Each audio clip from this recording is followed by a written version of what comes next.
I'm 41. Married for 12 years. One daughter who just turned 9. Until about a year ago, I thought my life was normal. Not perfect, but stable in the quiet, boring way people secretly hope their lives will be. My wife, Laura, and I met in our late 20s. We weren't the passionate movie-type couple. We were practical. We built routines together, grocery shopping on Sundays, family movie nights, school drop-offs. And I trusted her. Completely. I also trusted Mark. Mark was my colleague for almost 7 years. Same department, same office floor. We weren't best friends, but we worked closely enough that we knew each other's families. We'd grab drinks after work sometimes, complain about deadlines, talk about life. He always worked late. Everyone joked about it. Mark basically lives here. That was the running line around the office. Sometimes I'd even say it to Laura when I came home. Mark's still there. Guy's going to die at his desk someday. She'd laugh. Now when I remember those moments, I feel something twist in my stomach. Because now I understand exactly where he really was. And the worst part? For a long time, I helped make it possible. Looking back, the warning signs were there. But when you trust someone, your brain does this strange thing where it edits reality to keep the peace. Laura started going out more about a year and a half ago. At first it seemed healthy. She said she needed more adult time, which honestly made sense. Being a parent can swallow your entire identity. She joined a gym. Started meeting friends for wine. Sometimes she'd say she was working late at her marketing job. Meanwhile, Mark started staying even later at the office. Sometimes it was just the two of us left on the floor around 9 p.m. He'd stretch his arms and say, "Man, my wife's going to kill me for this schedule." I remember laughing and saying, "Mine too." Except Laura never complained. That should have been my first red flag. Instead, she'd text me something simple like, "Don't worry about dinner. I already ate." Or, "Take your time finishing work." I thought she was being supportive. I didn't realize she was just making sure I stayed out longer, so she could meet someone else. The weird thing is, Laura and Mark already knew each other. Not closely, but they'd met a few times. Company parties, a barbecue we hosted once, things like that. Laura always said he seemed nice. Too nice, actually. I remember one specific moment that keeps replaying in my head. About a year ago we had a work Christmas party. Laura came with me. Mark was there with his wife. At one point I saw them talking by the bar. Just casual conversation. Nothing strange. But when I walked over, they both went quiet for a second. It lasted maybe half a heartbeat. Then Laura smiled and said, "We were just talking about how much you work." Mark laughed and slapped my shoulder. "Yeah man, you need a vacation." I remember rolling my eyes. Tell that to the deadlines. Looking back now, that moment feels different.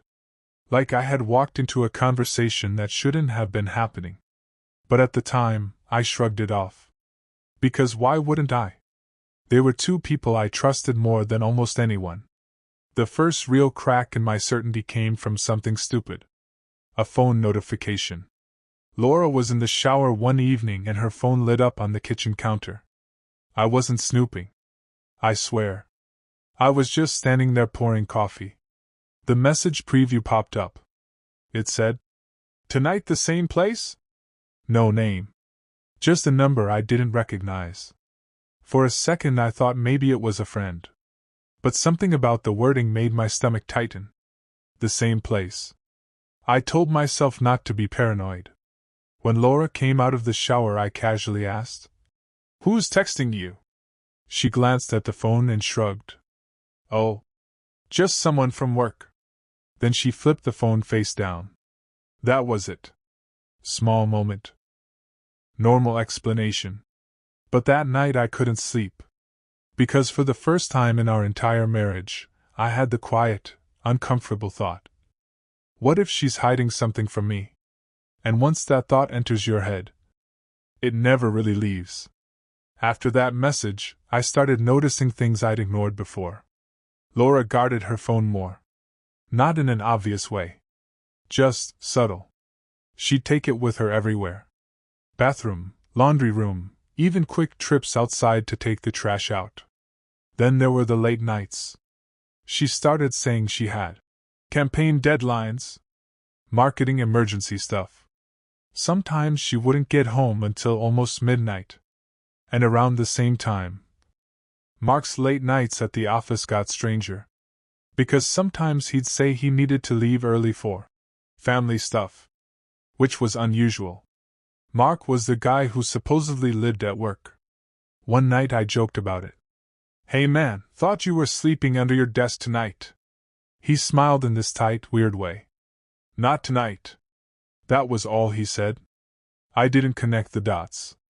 Not yet. But something inside me was starting to feel off.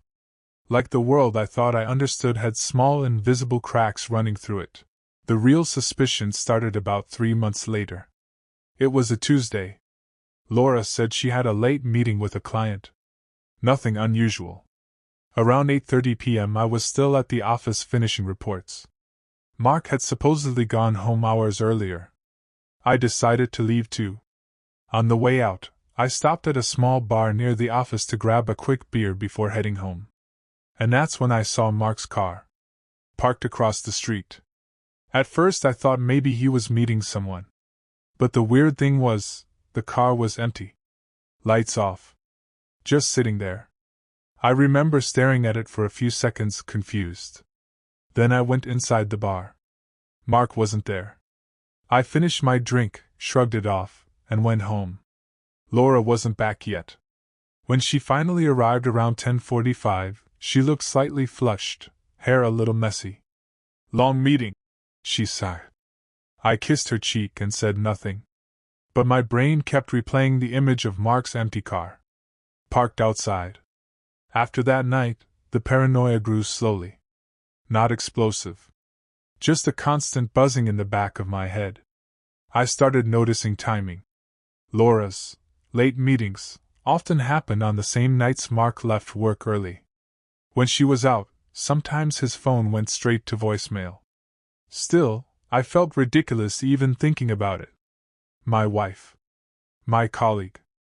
It sounded like some trashy TV plot. One evening I even mentioned Laura's schedule to Mark. Just casually. "Man, Laura's been swamped lately too. Always working late." He paused for half a second. Then said, "Yeah, busy time of year for everyone." Something about the way he avoided eye contact bothered me. But again, I buried the thought. Because the alternative meant admitting that two people I trusted completely might be betraying me. And that's a thought your brain fights very hard to reject. The real turning point happened on a Saturday morning. Laura left her laptop open on the dining table. She had gone out to run errands. I wasn't snooping. At least that's what I tell myself. But a notification popped up. An email. From Mark. The subject line just said, "Last night." My chest tightened. I stared at the screen for a long time. Then I clicked it. The message was short. "We need to be more careful. He's starting to notice things." I felt my entire body go cold. I reread the sentence at least 10 times. He's starting to notice things. Not your husband. Not my name. Just he. Like I was some obstacle in the background. Like I didn't exist as a person. Just a problem to manage. That was the moment my world cracked open. Because suddenly every late night, every message, every strange pause made horrible, perfect sense. And I realized something terrifying. They hadn't just been lying. They'd been planning around me. I sat there staring at that email for maybe 20 minutes. My hands were shaking so badly I could barely move the mouse. Part of me wanted to close the laptop and pretend I'd never seen it. Just bury the knowledge and go back to the version of my life that made sense. But another part of me, the part that was already breaking, started searching. There were dozens of emails. Not explicit ones. They were careful. Too careful. Things like, same place tonight? He's staying late again. Call me when you leave. My stomach felt like it was full of ice. Then I found one from 3 months earlier. Mark had written, I hate sneaking around like this, but I can't stop thinking about you. And Laura had replied, I know, but we can't blow up everything. Everything. My marriage. My daughter's life. His own family. Reduced to a logistical problem. I remember whispering out loud in the empty house, holy shit. Because in that moment I understood something that made it even worse. This hadn't just started recently. It had been going on for a long time. When Laura came home that afternoon, I was sitting exactly where she left me. Laptop open. Email still on the screen.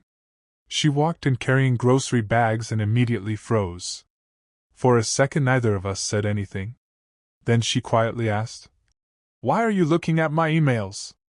Her voice wasn't angry. It was scared. That's when I knew the truth before she even said it. I turned the laptop toward her. Want to explain this? She read the screen. Her face strained of color. For maybe 5 seconds she said nothing. Then she whispered, It's not what you think. I actually laughed. A sharp, ugly sound that didn't feel like it came from me. Really? I said. Because it looks exactly like what I think. She started crying almost instantly. But the tears didn't make it better. If anything, they made it worse. Because the woman crying in front of me was someone I suddenly realized I didn't actually know anymore. At first she tried to minimize it.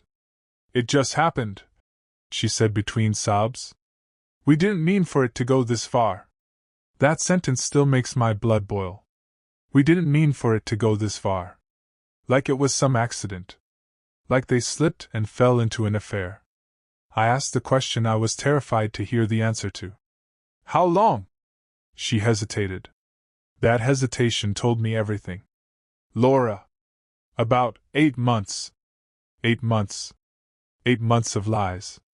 8 months of dinners, bedtime stories with our daughter, normal conversations, all while she was secretly meeting my colleague. I felt something inside me snap. Where? I asked. She looked confused. Where were you meeting him? She didn't answer. But suddenly I remembered Mark's empty car outside that bar. And everything clicked. Jesus Christ, I said quietly. You were meeting him near my office, weren't you? She started crying harder. That was the closest thing to a confession I needed. The confrontation that followed was chaos. I yelled things I'm not proud of. She cried and tried to explain things that made no sense. Apparently it started with just talking, after that Christmas party. Then coffee. Then drinks. Then one night they crossed the line. And after that, they kept crossing it. Over and over. What about his wife? I asked. She wiped her eyes. He said they were already unhappy. Of course he did. Every cheater says that. Then I asked the question that hurt the most. Did you ever think about our daughter? Laura covered her face and sobbed. I tried not to think about it. That sentence hit me harder than the affair itself. Because it meant she had to actively push our family out of her mind just to keep doing what she was doing. And that realization made something inside me go cold. Not angry. Not even sad. Just empty. The next few days were a blur. I confronted Mark at work. That conversation almost turned into a fight in the parking lot. He kept saying things like, I never meant to hurt you. Which might be the dumbest sentence a man can say after sleeping with someone's wife for 8 months. I asked him if he loved her. He looked down and said nothing. That silence told me enough. Eventually HR got involved because someone heard us yelling. Mark took a leave of absence. I don't know if his wife knows yet. Part of me hopes she does. At home things were worse. Laura kept trying to talk. Trying to explain. Trying to say it was a mistake. But the thing about betrayal is that explanations don't fix anything. They just add more details to the pain. Every memory suddenly felt contaminated. Every late night. Every smile. Every "I love you." We're technically still married right now. But the marriage itself feels like a ghost. Laura sleeps in the guest room. We talk about practical things, bills, our daughter's school, groceries. Nothing else. She says she wants to fix things. She says she ended it with Mark. Maybe she did. But honestly, I don't know if it matters anymore. Trust is a strange thing. Before all this, I never thought about it. It was just there. Like air. Now it feels like something fragile that shattered into 1,000 pieces I'll never fully put back together. Sometimes I look at Laura across the kitchen table and feel this overwhelming sadness. Because I still see the woman I fell in love with. But she's mixed with someone else now. Someone capable of lying to my face for almost a year. And I don't know how to reconcile those two people.